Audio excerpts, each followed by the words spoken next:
J'imagine que ça faisait longtemps que tu savais, mais là, c'est officiel. Là.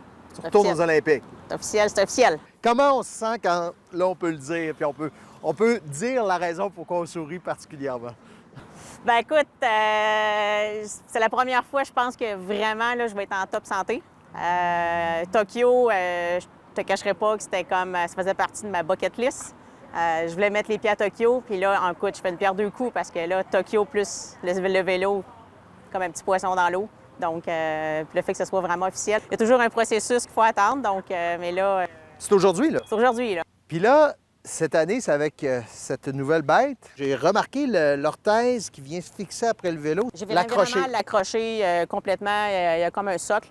Je le rentre dedans, puis ça clip. Comme une botte de ski, comme les pédales à clip. C'est un peu le même principe. C'est nouveau, ça? C'est nouveau. En fait, je te dirais qu'un petit peu tout est nouveau. Nouveau vélo, nouveau à la partie arrière, on l'appelle ça un triangle. On a un tri-kit. Donc, ça également, c'est nouveau. Il est plus petit, plus compact. Donc, on parle de facilement 5-6 cm de moins large. Fait qu'on a refait le positionnement. On a refait le positionnement. Les aérobars, celle-là reste en place pour les courses sur route. Puis là, quand tu es c'est ça, je l'enlève tout simplement. Là, elle est restée pour le chrono. Ça serait en position de chrono. Mais sinon, je l'enlève. On la dévisse, puis on la change, on l'enlève.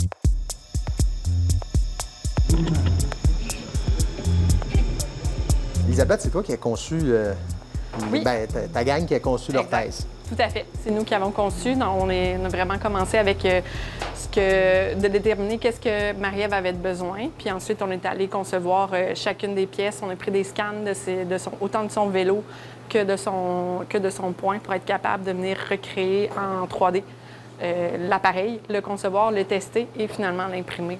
Toi, tu as un défi. D'abord, c'est un défi qui rentre directement dans vos cordes. Absolument. Étant un centre de recherche en technologie, bien, c'est certain que nous, on a tout à apprendre à travailler avec Marie-Ève parce que de pouvoir travailler avec quelqu'un qui performe comme ça nous oblige à chercher un peu plus loin, d'aller dépasser nos limites.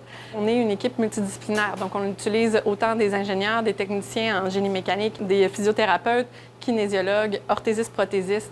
On va chercher vraiment les idées de tous, puis on vient concrétiser ça pour créer les meilleurs appareils possibles.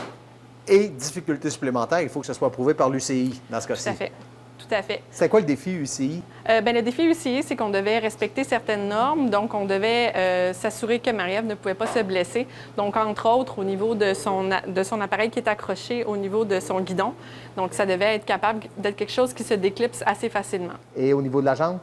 Au niveau de la jambe, à ce moment-là, on est allé avec un petit peu les désirs de Marie-Ève. Donc, Marie-Ève va fonctionner avec 2 orthèses, une qui a été fabriquée par nous et une par un autre partenaire. Et petite particularité, ça va être la première fois que Marie-Ève va pouvoir pédaler, en fait, avec directement un soulier de vélo sans avoir une orthèse à l'intérieur. Là, c'est important, tu y vas top shape. Oui, je suis vraiment en top shape, je suis vraiment en forme. Tu sais, la pandémie a été peut-être néfaste pour plusieurs personnes. En ce qui me concerne, moi, non, pas du tout. Ça a été au contraire bénéfique parce que j'ai pu vraiment me refaire une santé, me refaire une shape de cycliste. Vraiment, tu sais, je suis puissante. Ça permet d'espérer quoi, ça, à Tokyo, comme performance? Écoute, je te dirais qu'on peut titiller avec la médaille d'argent et la médaille d'or. De ce que j'ai pu voir, il me manquait une adversaire quand même coriace là, quand on était au Portugal. Si je regarde les performances qu'on a eues avec les petits pépins que j'ai eus mécaniques, c'est possible. Puis ici, il y a toute l'expérience aussi, là. L'expérience, puis tu sais, c'est le désir, tu sais, la seule médaille que j'ai pas encore à mon cou, qui n'a pas été accrochée, c'est celle-là. Là. Médaille olympique. Médaille olympique, j'ai. Et là, il faut cocher ça. Là, il manque celle-là. Là, fait que... Départ pour Tokyo, c'est quand? Départ pour Tokyo, j'ai des camps d'entraînement avant au Canada, qui est au Centre national à Bromont. Puis on part le 23 pour Tokyo. Marie-Ève, bon jeu. Merci beaucoup.